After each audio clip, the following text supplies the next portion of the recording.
Olá, boa tarde. A internação compulsória de paciente está prevista no Código Civil desde 2001 pela Lei de Reforma Psiquiátrica. A novidade agora é a proposta da adoção do procedimento como política de saúde pública. Esse assunto, que tem gerado polêmica, é o tema do programa de hoje.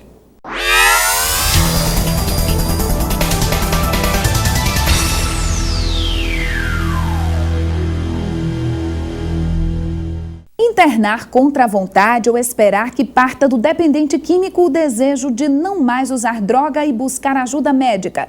Essa polêmica tem sido o centro da discussão sobre a proposta de tornar legal a internação contra a vontade do dependente químico. Para discuti-la conosco, convidamos a professora, mestre em Direitos Humanos e professora da Facisa, Ana Carolina Gondim, e o psiquiatra George Suetônio Ramalho.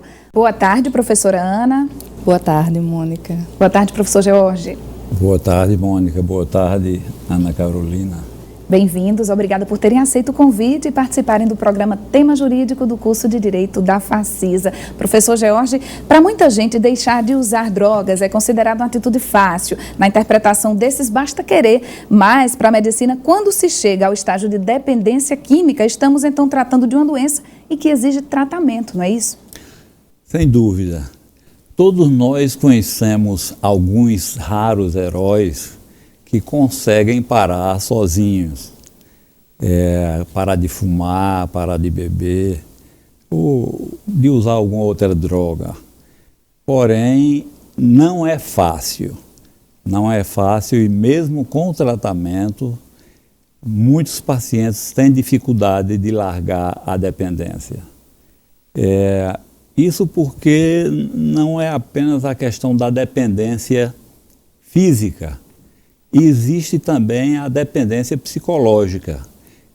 Essa dependência psicológica ela não é muito realçada para a maioria das pessoas, mas nós sabemos que ela é mais importante do que a dependência física para a maior parte das substâncias, como o álcool, o cigarro, a própria maconha. Isso porque o paciente ele cria uma relação com a droga. Então, por exemplo, o paciente que bebe, ele cria uma relação com a bebida. Então, aqueles momentos em que ele sai para encontrar com os amigos, aquele momento em que ele sai para ir para o bar tomar o seu uísque, a sua cachaçinha, a sua cerveja.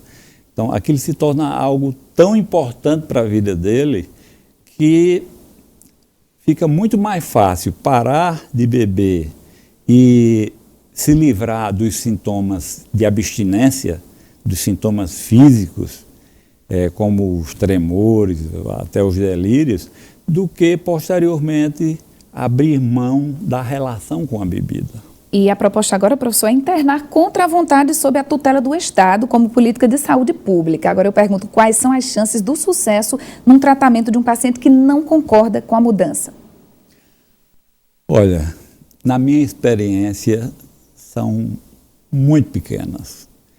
Existem algumas pesquisas americanas que até colocam que o tratamento voluntário ou involuntário, não vai fazer muita diferença no resultado do percentual de cura ou de abandono. Porém, na minha experiência, desde que eu fiz a minha residência médica, eu sempre trabalhei com a possibilidade de deixar o paciente escolher entre querer abandonar ou não a sua dependência. E sempre vendo assim, que exceto em raros casos que podemos ver mais adiante, o ideal é que o paciente escolha o que é que ele quer da vida dele. Ok, professor. Professora Ana, internação compulsória é sinônimo de cárcere privado? É simples fazer uma assertiva dessas?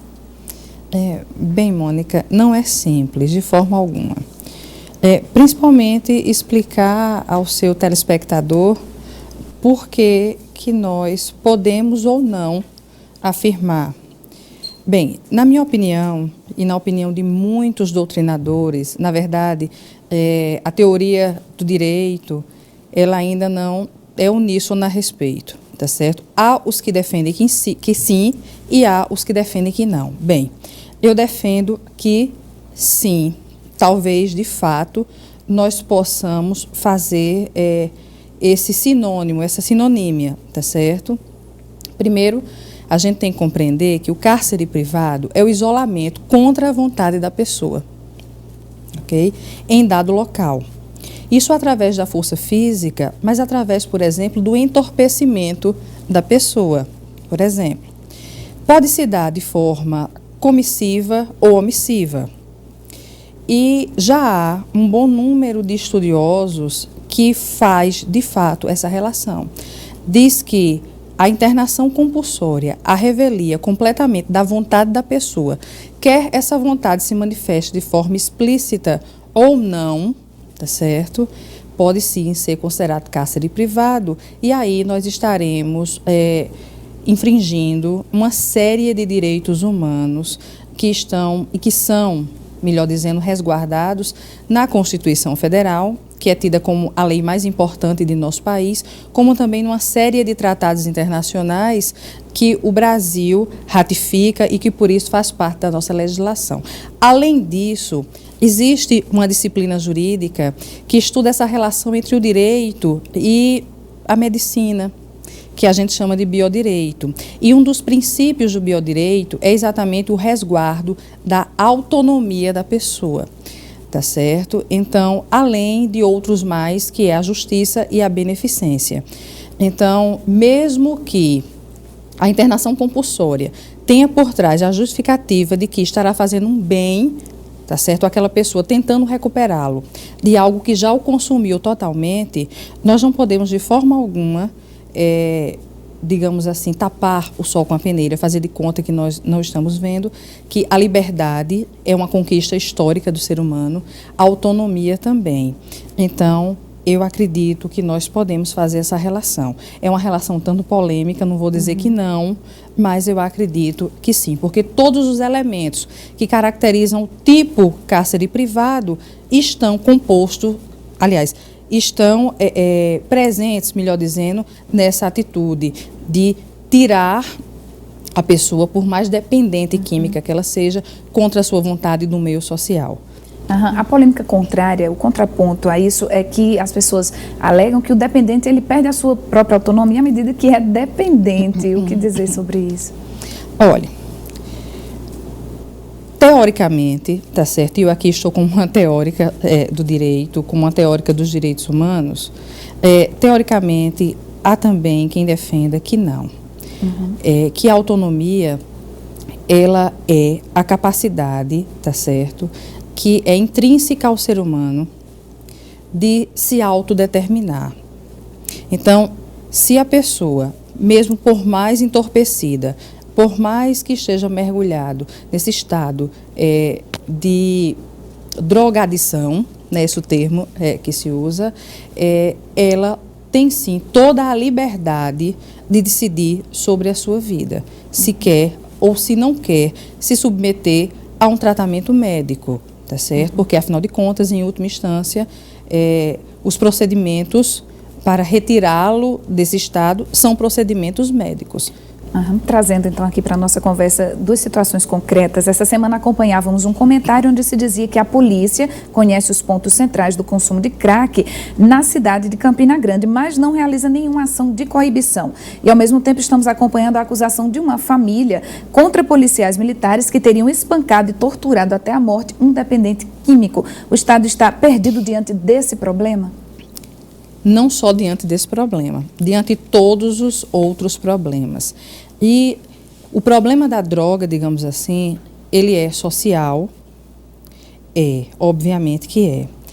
Todavia, nós não podemos esquecer que esse mal, digamos assim, social, ele não se resume tão somente ao fato de uma pessoa estar consumindo, na verdade, uma substância que, inclusive, a lei tipifica como ilegal. Tá certo? Então, dessa maneira, a melhor conduta do Estado não é isolar a pessoa da sociedade. Tampouco a polícia de reprimir, de bater, de ferir uma série de direitos humanos e chegar a torturar essa pessoa pelo simples fato dele ser dependente. O dependente químico, ele traz em si, infelizmente hoje, o mesmo estigma que a loucura, tá certo? Que nós nem tratamos mais como loucura, mas sim como sofrimento mental, que a loucura trouxe desde o final do século XVIII. Então, no lugar de olhar para aquela pessoa como um ser que compõe a sociedade, mas que precisa de ajuda por ser portador de uma doença séria, grave, tá certo? Prefere isolá-lo da sociedade. Então, o Estado, infelizmente, não está preparado para lidar com essa situação, como também não está em tantos outros aspectos. Talvez o problema da droga não seja tão somente o consumo por si só dessa substância, mas uma série de fatores conjunturais e estruturais que passam por educação, por exemplo, por qualidade de vida, por oportunidade de trabalho, por exemplo. Nós vamos agora ao intervalo e no próximo bloco a gente conversa sobre política de enfrentamento das drogas.